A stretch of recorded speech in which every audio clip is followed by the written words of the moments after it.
Hi, this is Chris of Wilson Wildlife Sculpture, and in this video I'm going to make improvements to a few sculptures. So stay tuned here to see a demonstration of how I use oil and dye to get various effects as well as texture and color. Different elements and principles of art to make my sculptures successful and have contrast and unity and harmony and variety. So I have an eagle, an owl, and I'm going to oil those bases. You probably have seen this nuthatch I have in other videos.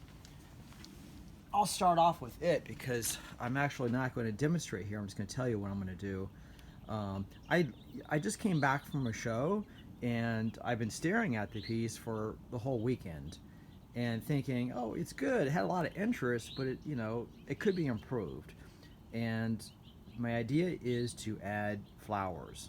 So it already has this vine, which I didn't even paint.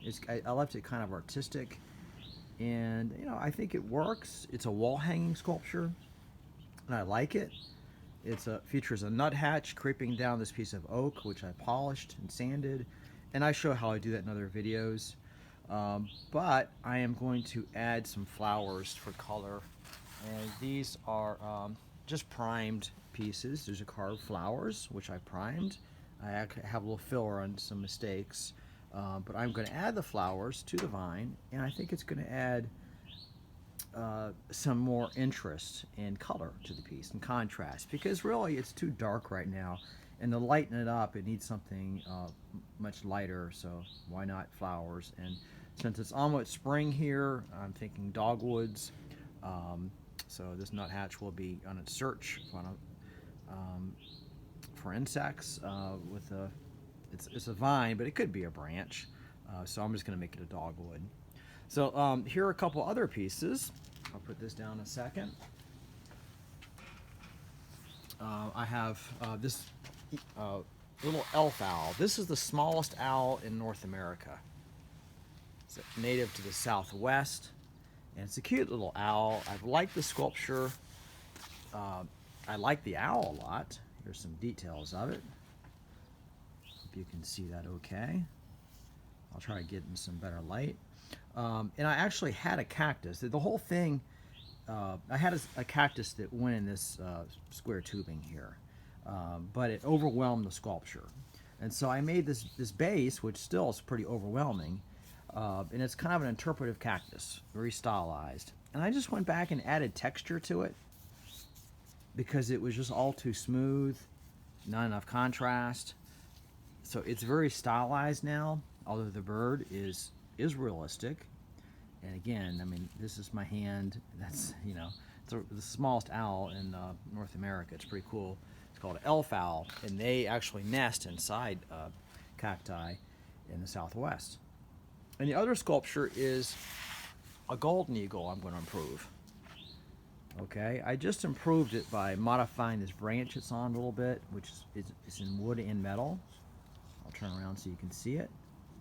Okay, but I also added texture to its base, because eagles like to be around cliffs and mountains and rocks, and so this is a piece of black walnut, and I've just interpretively carved the side of a cliff on it. And this side I did something a little more stylized. Doesn't exactly look like rock, but it's interpretive, and I think it's gonna improve it. It adds texture anyway, and more less formality. So I'm going to first start out with adding a little bit of water-based dye. You can also get alcohol-based dye.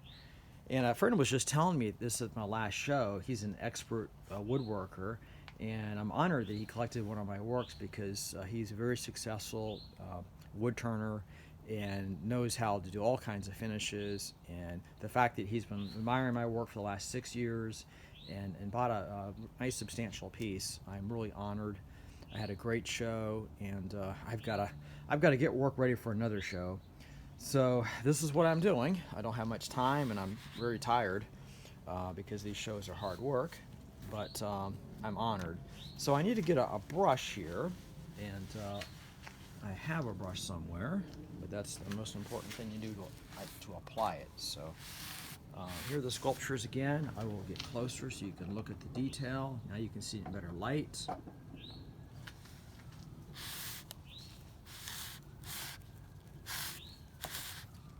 And let me find my brush, and I'll show you how I start with this this piece. And the owl will be looking at you for 1 second.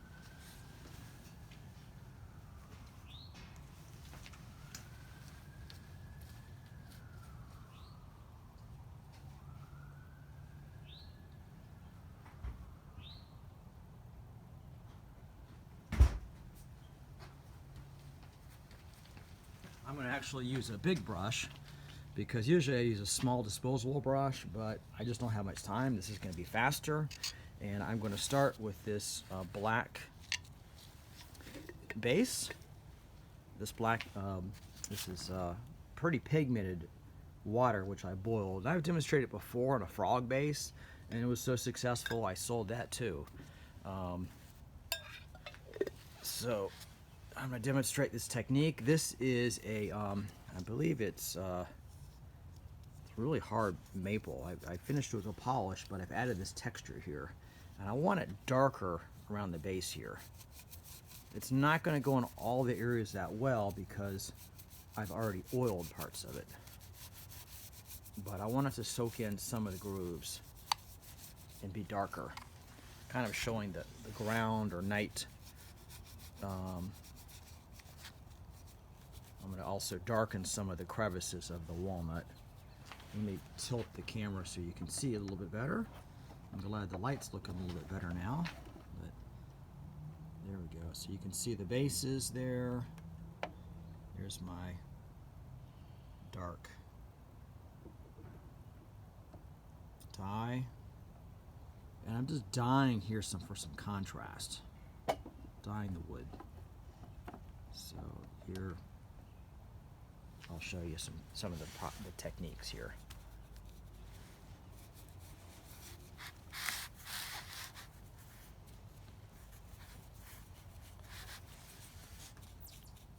This big brush works well. I usually use a lot smaller brush. I'm not going to dye the whole thing though. I want to have some. I like the golden part, of the wood, because I think it complements the eyes. They're glowing right now in the sun, and the bird's feet, little talons, toes. So, but it has some bark inclusion, so it's already dark in some areas down here. So I didn't dye that.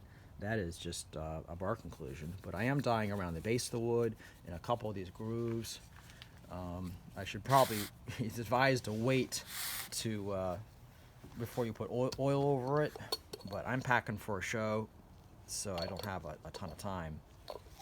So I will attempt to put oil right over the dye. Make sure I'm not putting it on too watery here. So I'm just trying to get the right saturation. And putting it on, darkening around the base of the owl.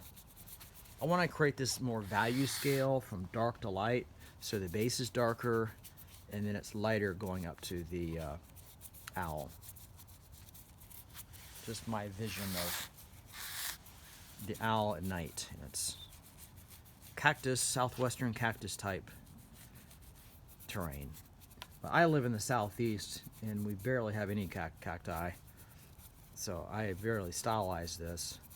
I just thought the owl was so cute and small, and these cactus, I'm not going to do it all realistic. I just want to make it kind of interpretive.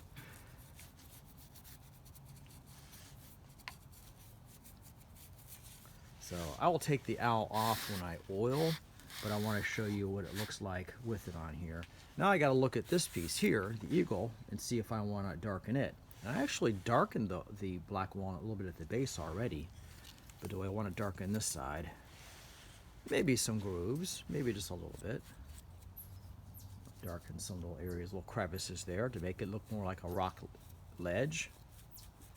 It's a light contrast.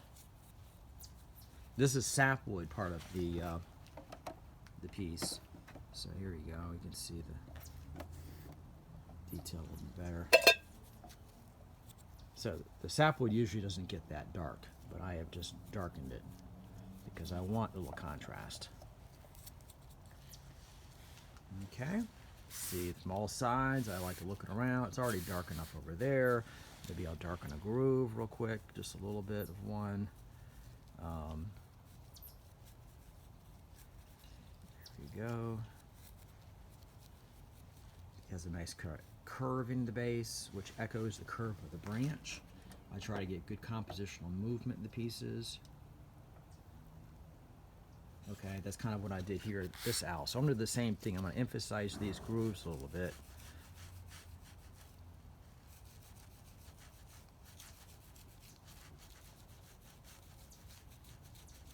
And I'm actually dry brushing the dye on here. I'm just trying to hit some of the highlights and darken it. I think that is going to be about enough. I'm going to wipe some of it now.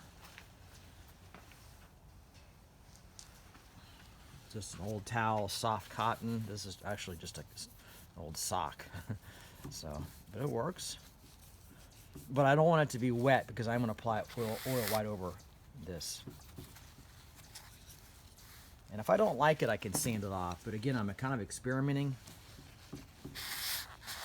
You get a less formal, all polished base. I want some texture and contrast. I got sandpaper I could sand a little bit. But my trick is to sand the oil in the wood. I'm going to first sand a little bit of the dye, though. Okay, there's a bark inclusion there, too.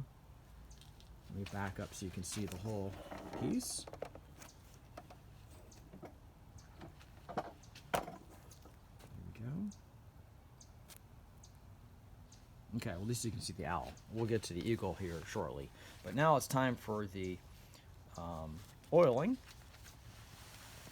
And if you watch other videos, I like to use the Danish finish by Watco.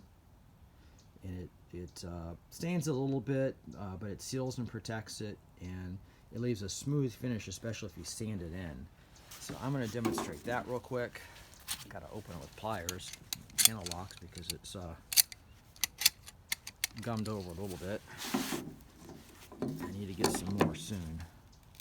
But I love this stuff for finishing work. Let me just pour a little bit out here to make it easier to apply.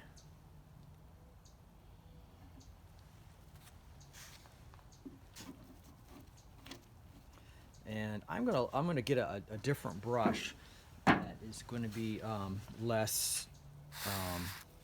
Yeah, this is a good brush. I can wash the dye out, but I can't wash the oil out. So disposable brush works good. So just 1 second while I find that, and you can just look to see how things are going so far. Here's the eagle. Put it back here. See how it looks with the grooves.